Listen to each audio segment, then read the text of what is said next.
hari ini ya. Dan pagi hari ini saya tetap menyampaikan untuk tema bulanan kita pagi hari ini, yaitu kunci daripada kuasa ya. Dan judul firman Tuhan yang akan saya sampaikan pagi hari ini yaitu kamu akan menerima kuasa. Iya, Bapak Ibu dikasihi Tuhan, banyak orang yang sebenarnya sudah menerima kuasa itu, tapi kadang banyak orang yang aku tidak dapat mengerjakan, melakukan kuasa ini, bagaimana caranya ya, bagaimana caranya. Banyak orang yang sudah tahu banyak firman Tuhan, tapi banyak orang juga yang tidak bisa, tidak tahu bagaimana melakukan daripada firman itu ya. Dulu orang tua saya, kalau setiap saya pulang ya, setiap kami, keluarga kami pulang mesti ngomong, aku ini banyak baca firman Tuhan, aku ini banyak membaca firman Tuhan, tapi aku gak ngerti apa caranya aku melakukan untuk kebenaran firman Tuhan. Kadang kita banyak gak ngerti caranya bagaimana kita melakukan firman Tuhan. Dan pagi hari ini kita akan belajar ya, kita akan belajar bagaimana untuk caranya kita boleh mengerjakan, bisa mengerjakan kebenaran firman Tuhan. Teori boleh, tapi kita juga harus bertindak ya, kita harus bertindak.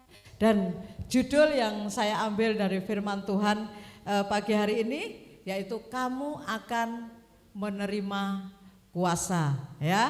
Katakan dulu satu dengan yang lain ya, tunjuk satu dengan yang lain, kamu akan menerima kuasa. Ayo katakan satu dengan yang lain, dan kita akan menikmati kuasa Tuhan bersama-sama, amin. Haleluya, kita akan menikmati kuasa Tuhan ya. Ya langsung set yang pertama ya, menerima kuasa bisa merujuk pada beberapa hal ya. Menerima kuasa itu bisa merujuk pada beberapa hal, yaitu pemberian kuasa dalam hukum. Apa pemberian kuasa di dalam hukum? Contohnya kita memberikan kuasa untuk kita mengerjakan sebenarnya itu bagian kita ya. Contohnya seperti Pak Wirair, saya memberikan kuasa kepada Pak Wirai untuk saya untuk membuat KTP contohnya ya, membuat KTP, membuat KK, seperti kita memberikan kuasa ya, itu hukum dunia ya. Kalau dan pemberian kuasa adalah perjanjian di mana seseorang memberikan kekuasaan kepada orang lain untuk melakukan perbuatan hukum atas nama pemberi kuasa ya, atas nama pemberi kuasa. Dan selanjutnya ya, apa yang dimaksud Kristen ya? Apa yang dimaksud dengan kuasa dalam agama Kristen? Kuasa adalah kemampuan atau kekuatan untuk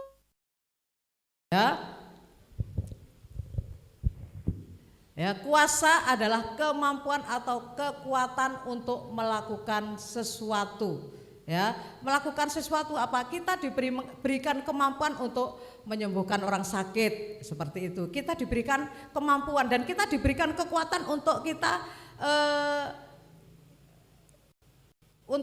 kita bisa melewati ya.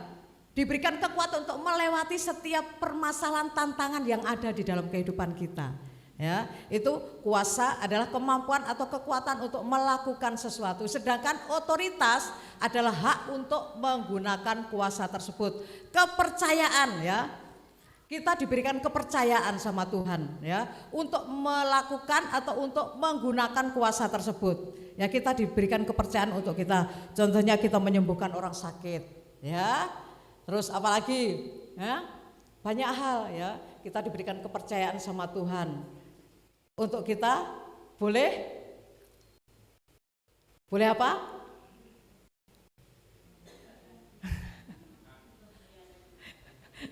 boleh ya, kuasa bekerja karena Roh Kudus ya. Kuasa kita bekerja itu karena Roh Kudus. Ini mic-nya kok kadang kenceng, kadang ini ya. Saya sampai kaget sendiri dengar mic saya, dengar suara saya ya. Tek ya, kenceng sekali. Ya, kuasa bekerja karena Roh Kudus ada di dalam kita. Ya, kuasa Tuhan, kuasa bekerja pada saat Roh Kudus ada di dalam kita, dan otoritas bekerja saat kita tunduk dan taat kepada Tuhan. Bapak Ibu dikasih Tuhan, untuk itu kita harus mengundang kuasa Roh Kudus untuk terus tinggal menetap memerintah di dalam kehidupan kita, ya. Karena tanpa Roh Kudus kita tidak mampu. Ya, tanpa Roh Kudus kita tidak kuat. Ya, kita perlu yang namanya tuntunan Roh Kudus. Ya. Kalau kita dipenuhi dengan Roh Kudus, kalau hidup kita penuh dengan kuasa, kita mampu melakukan segala sesuatu yang tidak mungkin menjadi mungkin. Ya, kadang kita akan mikir, aduh, gak mungkin aku iso, gak mungkin aku bisa. Tapi bersama dengan Tuhan tidak ada yang tidak mungkin. Bersama dengan Tuhan tidak ada yang tidak bisa kita lakukan. Ya, tidak bisa kita lakukan. Makanya saat kita berjalan di mana saja, ayo kita terus mengundang kuasa Tuhan untuk melingkupi atas kehidupan kita. Ya. Di dalam pelayanan kita tanpa kuasa Roh Kudus kita tidak mampu. Ya. Tanpa Roh Kudus kita tidak mampu. Ya. Kalau apalagi saat ini, ya, karena dunia ini tidak baik-baik saja. Kalau kita tidak tinggal di dalam Tuhan, kalau hidup kita tidak terus menaruh harap kepada Tuhan, kita tidak akan mampu. Ayo, libatkan Tuhan di dalam setiap hidup kita. Libatkan Roh Kudus di dalam setiap langkah-langkah kehidupan kita. Supaya kita terus dipimpin dan dituntun oleh Tuhan. Supaya apa yang Tuhan percayakan dalam kehidupan kita, kita mampu untuk mengerjakan, ya, supaya kita mampu untuk mengerjakan. Seperti air ini, tanpa air ini rasanya saya juga haus, ya. Jadi saya minum dulu. Iya, Bapak Ibu dikasih Tuhan. Ayo kita terus libatkan Roh Kudus di dalam setiap langkah-langkah kehidupan kita. Karena kita akan dimampukan dan otoritas bekerja saat kita tunduk dan taat kepada Tuhan. Otoritas Tuhan itu bekerja saat kita tunduk dengan apa yang Tuhan mau. Kalau kita tidak tunduk dengan apa yang Tuhan mau, otoritas itu tidak akan bekerja dan kita harus taat kepada Tuhan. Ayo slide selanjutnya. Manfaat kuasa dalam diri orang percaya. Apa manfaat kuasa dalam di dalam kita orang-orang percaya, yaitu untuk menerima mujizat, ya, untuk menerima mujizat. Yang kedua, untuk memperoleh kemenangan. Kemenangan dalam hal apa? Pada saat kita menghadapi suatu permasalahan, ya, kita dimenangkan, ya, itulah manfaat kuasa. Ya, manfaat kuasa. Kita dimenangkan dari permasalahan kita dimenangkan dari apa yang enggak enak di dalam kehidupan kita dimenangkan dari segala sesuatu yang mungkin peperangan di dalam rohani kita akan dimenangkan, dan untuk tetap kuat dalam Tuhan, supaya kita tetap kuat di dalam Tuhan. Ya, kita tidak gampang loyo, kita tidak gampang menyerah, ya, kita tidak gampang gak Tuhan-Tuhanan, ya, tapi kita tetap kuat apapun permasalahan yang kita hadapi, apapun permasalahan yang ada di dalam rumah tangga kita, di dalam pekerjaan kita, ya, di dalam studi kita, ya, bersama dengan Tuhan kita tetap kuat. Amin. Yang keempat, untuk tetap ada dalam perlindungan Tuhan. Kita tetap dalam penyertaan dan perlindungan Tuhan. Makanya apapun yang akan kita kerjakan, dimanapun kaki kita melangkah, ya, saya kalau berdoa Saya selalu katakan, Tuhan, kemanapun dimanapun kaki saya melangkah, saya tetap dalam penyertaan dan perlindungan Tuhan, ya, supaya langkah-langkah kita terus dituntun oleh Tuhan, dan apapun yang kita kerjakan kita dituntun dan disertai oleh Tuhan, ya. Makanya besar sekali, ya, manfaat kuasa itu, dan masih banyak lagi, ya, masih banyak hal lagi, ya. Lanjut. Apa perbedaan kuasa Tuhan dan kuasa manusia, ya? Apa perbedaan kuasa Tuhan dan kuasa manusia? Kalau kuasa dunia dan manusiawi, ya, merupakan produk hukum yang diwarnai oleh permusuhan dan iri hati. Kalau kuasa yang di dunia ini, Bapak Ibu, seringkali membuat kita jadi permusuhan, ya, membuat kita jadi sakit hati, ya. Kadang orang bilang ya, yang salah bisa benar, yang benar bisa salah. Itu hukum yang dibuat oleh manusia, ya, hukum yang dibuat oleh manusia, ya. Seringkali itu membuat apa? Membuat kita jadi sakit hati satu dengan yang lain. Seringkali membuat kita menjadi permusuhan dan iri hati. Tetapi kuasa Allah merupakan ungkapan dari kesetiaan dan kasih Allah kepada manusia, ya. Kuasa Allah itu merupakan ungkapan dari kesetiaan Tuhan kepada kita. Bagaimana kita saat ini? Masihkah kita setia sama Tuhan? Tuhan setia, ya. Tuhan setia, Tuhan mengasihi kita. Tapi seringkali kita yang meninggalkan kasih Tuhan. Seringkali kita yang enggak setia, ya. Seringkali kita yang seolah-olah apa yang kita kerjakan itu hasil usaha kita sendiri, ya. Seolah-olah seperti itu, ya. Itu kuasa Allah, ya. Kuasa Allah merupakan ungkapan dari kesetiaan dan kasih Allah kepada setiap kita, ya. Kasih Allah kepada setiap kita. Makanya jangan sampai kita punya pemikiran yang sedikit pun bahwa kita akan tidak setia kepada Tuhan, ya.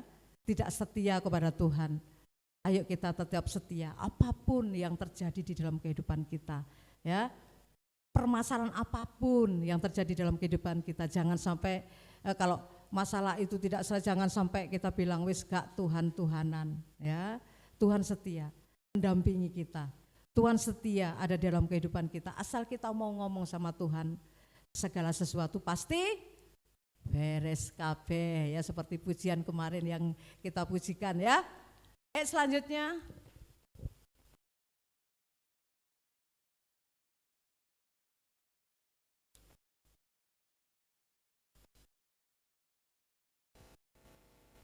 ya, kita baca dulu di dalam Kisah Rasul ayat 1 sampai yang ke-8. Kita baca bersama-sama ayat ini, ya. 3, 2, 1. Tetapi kamu akan menerima kuasa kalau Roh Kudus turun ke atas kamu, dan kamu akan menjadi saksiku di Yerusalem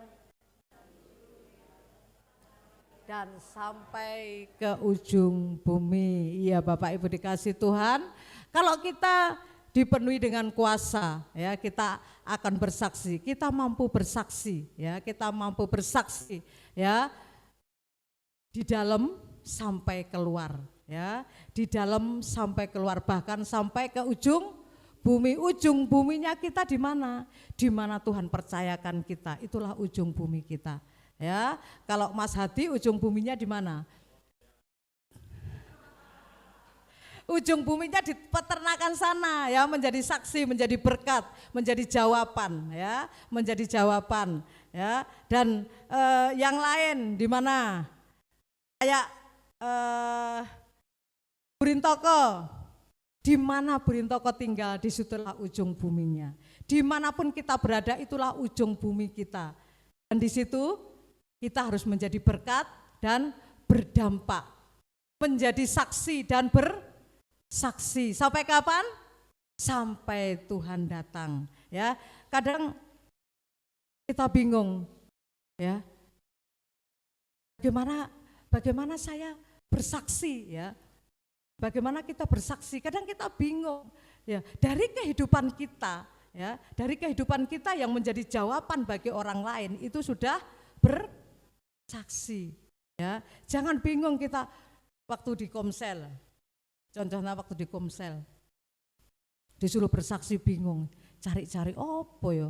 Selama 1 hari ini apa ya yang tak dapat? Apa ya yang bisa saya saksikan? Kadang kita bingung toh. Ada yang bingung? Enggak ya, luar biasa. Enggak ada yang bingung ya. Apa yang kita lakukan menjadi jawaban bagi orang lain itu sudah bersaksi. Kadang orang bingung mencari-cari ya. Ya, selanjutnya. Ini contohnya ya. Ada 3 hal yang harus dipahami bagi orang percaya ya. Ada 3 hal yang dipahami bagi kita orang-orang percaya. Yang pertama, ada janji Tuhan bagi orang percaya. Ya, ada janji Tuhan. Ada janji Tuhan bagi kita orang-orang percaya. Dan yang kedua, ada perintah untuk memberitakan Injil. Ada perintah, Bapak Ibu. Ya, tadi seperti saya katakan, kadang kita bingung untuk memberitakan Injil, itu kita bingung kadang. Padahal untuk memberitakan Injil kita nggak perlu mungkin kita datang kepada seseorang, terus kita buka Alkitab. Kalau orang itu belum mengenal Tuhan, dia akan lari. Lewat kehidupan kita, lewat perkataan kita, ya, lewat tingkah laku kita. Kalau kita sebagai pemimpin, ya, kita sebagai pemimpin, di tempat kita bekerja dengan orang-orang yang kita pimpin, itu kita memberikan contoh, mungkin kita ngomongnya enggak kasar, ya. Terus sering sering ada sesuatu yang baik yang kita ucapkan, itu sudah menjadi berkat. Waduh, bosku loh, jan luar biasa. Ancane wong Kristen. Nah, seperti itu toh. Ancane wong Kristen, makanya kita enggak perlu bingung-bingung kita mau bersaksi kepada mungkin orang di luar kita. Ya, nggak usah bingung dengan apa yang kita buat, ya, tingkah laku kita menjadi jawaban, kita ngomong kita menjadi jawaban, itu kita sudah memberitakan Injil, ya. Kita mungkin ada saudara kita yang sharing atau mungkin ngobrol sama kita, terus kita nggak nimbrung, waduh, urip saiki ku lho soro banget. Nyambut gawe angel, ya bekerja sulit. Terus kita, iya ancene, saiki uripku soro, bener memang hidup ini susah. Cari kerjaan susah, cari duit susah. Ya. Kita enggak menjadi saksi buat mereka, kita enggak memberitakan Injil, tapi kita malah ikut. Ya. Kita malah ikut mengiyani kalau hidup ini susah memang, tapi kita bersama dengan Tuhan beres kabeh kan? Yang tak lihat semuanya juga gemuk-gemuk dan segar, ya. Enggak ada yang kurus kering, kurang makan. Meskipun kadang orang ngomong, waduh sekarang perekonomian itu susah, waduh sekarang itu nyambut gawe itu angel. Tapi saya lihat semuanya juga gemuk-gemuk dan segar, ya. Ada yang pernah enggak makan sehari? Pernah? Ya mungkin karena puasa, ya.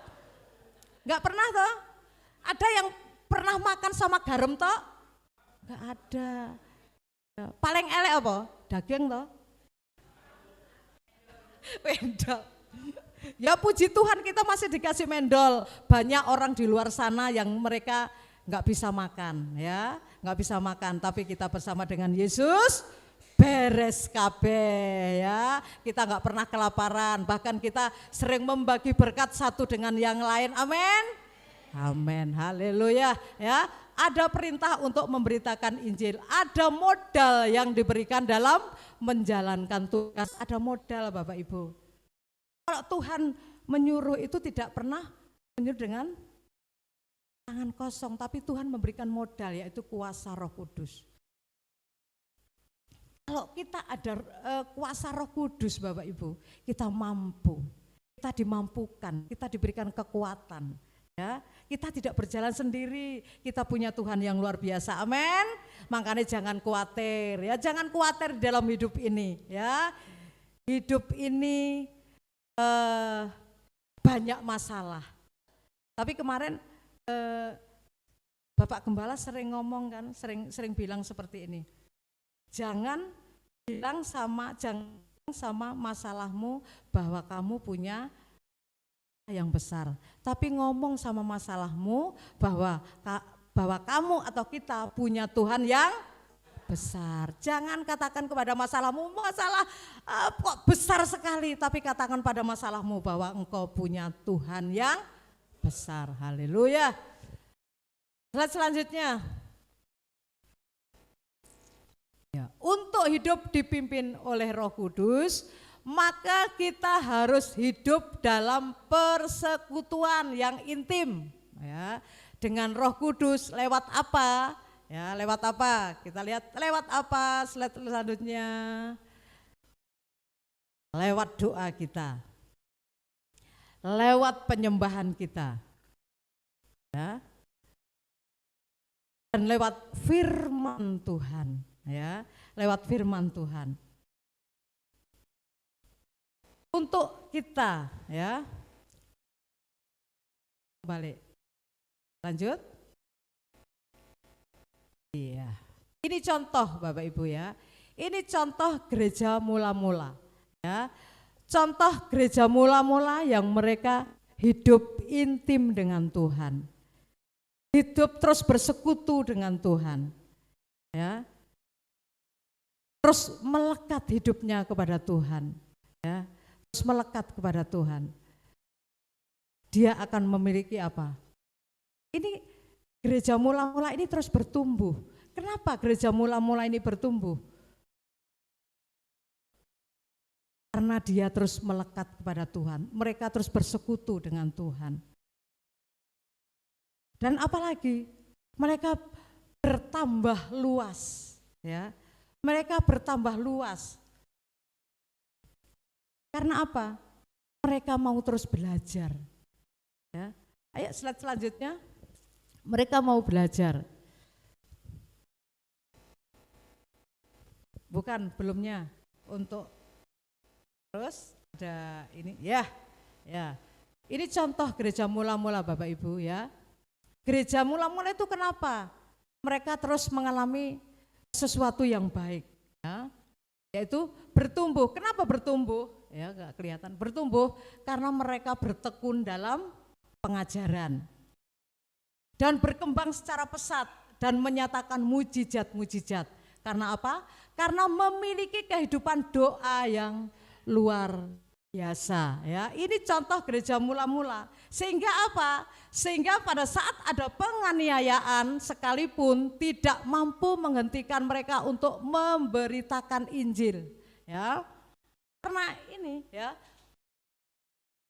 mampu memberitakan Injil karena Roh Kudus sendiri yang memberikan mereka keberanian, ya, memberikan keberanian. Makanya kita harus terus bertekun, ya, bertekun dalam apa? Dalam doa, dalam pengajaran, ya, dalam pengajaran dan memiliki kehidupan doa yang luar biasa, ya.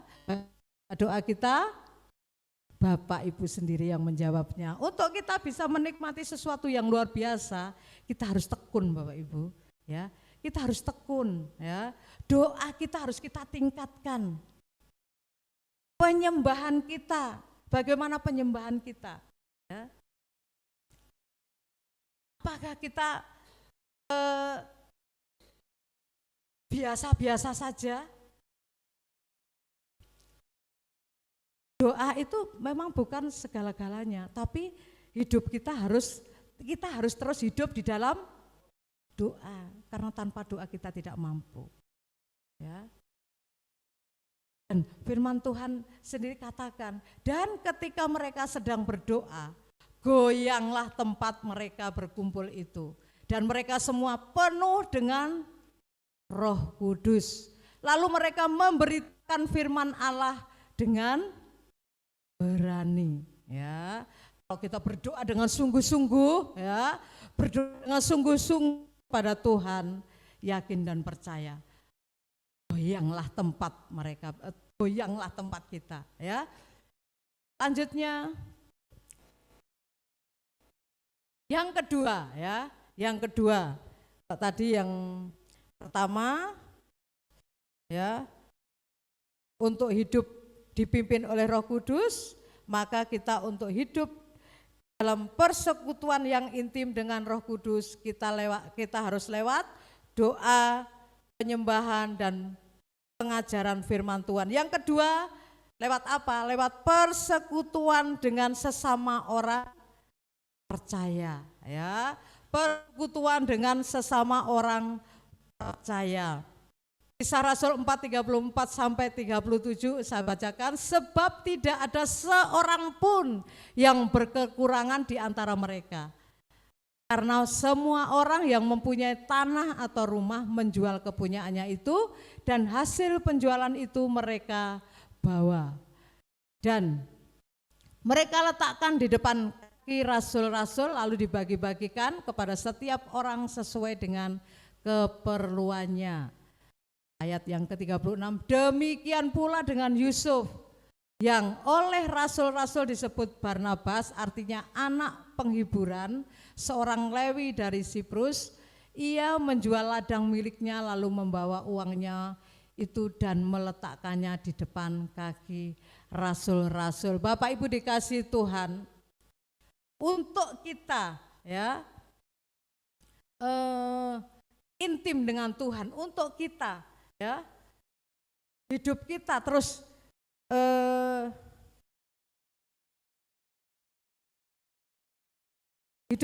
dipimpin, terus hidup kita terus intim dengan kita juga melewati persekutuan dengan orang-orang percaya, ya. Jadi pergaulan kita itu mempengaruhi Bapak Ibu, ya. Pergaulan kita, pada siapa kita berkumpul, kepada siapa kita bergaul itu mempengaruhi kehidupan kita. Selanjutnya, ya. Dalam bergaul akan menentukan hidup kita, ya. Dalam bergaul akan menentukan hidup kita. Dengan siapa kita bergaul, ya, itu menentukan hidup kita, ya. Kalau kita bergaul dengan orang malas, kita akan keseret. Nah, ya. Kalau kita bergaul dengan orang yang giat bekerja, kita akan malas. Kok diwalik-walik, ya? Ya, itu menentukan sekali, ya. Makanya ini bagi anak-anak muda juga, ya, bagi anak-anak muda, pergaulan itu menentukan masa depan kalian, ya, menentukan sekali, ya. Dengan siapa kita bergaul, ya. Makanya dulu saya kalau ngomong sama anak-anak itu, bukannya kita milih-milih teman, bukan, ya, bukan kamu memilih-pilih teman, bukan. Tapi kamu harus lihat, tak bilang gitu, ya. Kalian harus lihat anak-anak muda, ya, harus lihat dengan siapa kalian bergaul, apalagi di masa-masa pendekatan itu loh, ya, di masa pendekatan itu ya, kita harus tahu. Kadang ada yang ngomong gini, wis gak apa-apa wis ambek sapa ae, ya gitu, ya. Ya gak apa-apa wis, kita mungkin yang awal-awal, ya, cinta mula-mula, ya, cinta mula-mula itu kan menggebu-gebu kan, ya. Ya, kadang gak apa-apa wis, orang di luar kita, engko kan tak seret, engko tak geret. Iya lek, kita geret. Kalau keseret, ayo. Kadang bisa nanti kalau kita sudah dekat, kita bisa kok, nggak gampang, ya, nggak gampang dengan apa yang kita pikirkan, ya. Kadang kita malah ya. Yang selanjutnya akan mempengaruhi pola pikir kita, ya. Dengan siapa kita bergaul itu akan menentukan pola pikir kita, ya, dan gaya hidup dan karakter. Ya kalau yang baik-baik Gak apa-apa ya.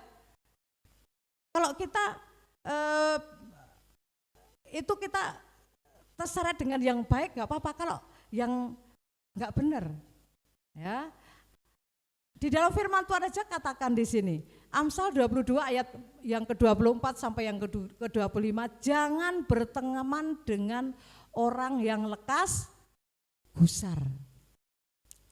Jangan bergaul dengan seorang pemarah. Ya. Jangan bergaul dengan orang yang cepat gusar. Jangan bergaul dengan orang yang cepat gampang marah. Karena kita akan terpengaruh. Ya. Senggol didik metu sungune. Ya. Beberapa minggu yang lalu itu di Komsel 3 ini ya bilang kena itik-itik dikit wis metu sungune ya, kena masalah sedikit sudah marah. Jangan kumpul dengan orang yang gampang marah, tapi saya percaya di tempat ini orang-orangnya sabar semua, amin. Katakan satu dengan lain, aku sabar, aku ratau mureng-mureng ya. Katakan satu dengan yang lain, jangan ngomong sama saya ya. Katakan satu dengan yang lain, aku iki sabar ya. Masih ditutuk, masih diapakno, aku sabar ya. Bilang gitu. nanti keluar dari gereja kesenggol koncone iki mlaku motone ndek ndi, ndak ya? Enggak ada yang seperti itu, amin. Ya, semuanya Bapak Ibu yang ngomong ya, semuanya penyabar supaya engkau jangan menjadi biasa ya dengan tingkah lakunya dan memasang jerat bagi dirimu sendiri ya. Ya, supaya engkau jangan menjadi biasa dengan tingkah lakunya dan memasang jerat bagi dirimu sendiri. Ya, selanjutnya ini masih panjang Bapak Ibu ya. Ini warning bagi kita. Pergaulan yang kita pilih menentukan apa yang akan kita nikmati ya. Ya, ingat ya, anak-anak muda dan kita semua, pergaulan yang kita pilih itu menentukan apa yang akan kita nikmati. Selanjutnya, mukjizatkah atau jerat? Hati-hati ya dalam bergaul. Jemaat mula-mula mencontohkan bagaimana baptisan Roh Kudus yang mereka alami dapat terpelihara dan berdampak besar bagi keselamatan banyak orang dan kemuliaan Allah. Salah satunya adalah dengan memilih untuk bergaul dengan sesama orang percaya. Ya, bergaul dengan sesama orang percaya yang mana mereka sehati dan sejiwa untuk hidup dalam doa dan ketaatan akan firman Tuhan. Bapak Ibu dikasih Tuhan dan anak-anak muda di sini khususnya ya. Dengan adanya dari anak-anak pemuda ya, anak-anak pemuda yang sering ibadah gabungan mungkin dari gereja sana, seperti besok juga ya anak-anak muda semua ya, besok kan libur loh. Dan kita semua boleh ya, bukan untuk anak-anak muda saja, kita semua boleh yang ada level up itu ya. Kita kemarin sampai pernah ngomong sama sesama gembala itu ngomong, ya Pak, siapa tahu ya, mudah-mudahan siapa tahu dengan program seperti ini kita akan besanan nanti gitu ya. Ngerti Bapak Ibu? Supaya anak-anak muda kita ini bisa melihat sebenarnya orang-orang Kristen itu juga cantik-cantik dan ganteng-ganteng loh ya. Kadang kan melihat, mereka orang-orang luar itu loh ganteng dan cantik, padahal di dalam sendiri itu ganteng-ganteng dan cantik loh ya. Siapa tadi yang bilang enggak? Pak Doni ya? Ya, itu juga salah satunya supaya anak-anak kita itu loh, ternyata banyak sing cantik dan juga ganteng ya Dek. Siapa tahu dari situ nanti ada yang kecantol, amin. Anak-anak muda maksudnya ya, anak-anak muda yang sudah berkeluarga ya. Amennya itu buat anak-anaknya ya, buat anak-anaknya ya. Amin. Anak-anakku nanti bisa. Karena kemarin waktu yang gabungan yang itu yang gabungan apa itu? Itu sampai 21 gereja ya. 21. Kalau besok itu enggak tahu itu berapa gereja itu besok itu. Nah, ya, siapa tahu Bapak Ibu ya, siapa tahu kan di sini banyak anak-anak muda ini ya, anak-anak muda ya, anak-anak muda ya. Nah, itu ya, lanjut ya, lanjut. Yang ketiga ya, yang ketiga, hidup takut akan Allah ya, hidup takut akan Allah.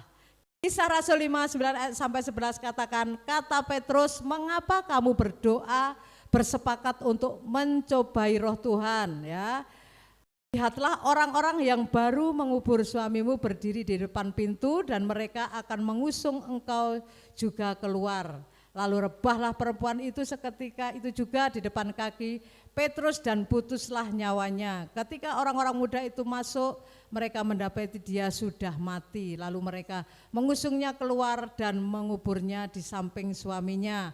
Maka sangat ketakutanlah seluruh jemaat dan semua orang yang mendengar hal itu. Ini cerita tentang Ananias dan Safira Bapak Ibu ya. Karena hidupnya tidak takut akan Tuhan ya. Hidupnya tidak takut akan Tuhan. Makanya ayo kita sama-sama terus taruh di dalam hati kita. Hidup takut akan Tuhan. Itu akan luar biasa dalam kehidupan kita. Selanjutnya, kita harus menyadari sungguh bahwa doa bukan hal sepele, ya. Dan harus kita harus menyadari sungguh bahwa dosa ya, bukan doa ya, bahwa dosa bukan hal sepele, ya, bukan hal yang sepele dan harus kita tinggalkan ya, harus kita tinggalkan ya. Kita yang masih suka ngomongin orang ya, kita yang masih suka bohong, kita yang masih, tapi di sini enggak ada. Saya percaya enggak ada ya. Tapi dikatakan bahwa dosa itu melenceng sedikit ya, melenceng sedikit itu sudah dosa ya. Kita enggak taat itu sudah dosa ya, melenceng sedikit kita sudah dosa.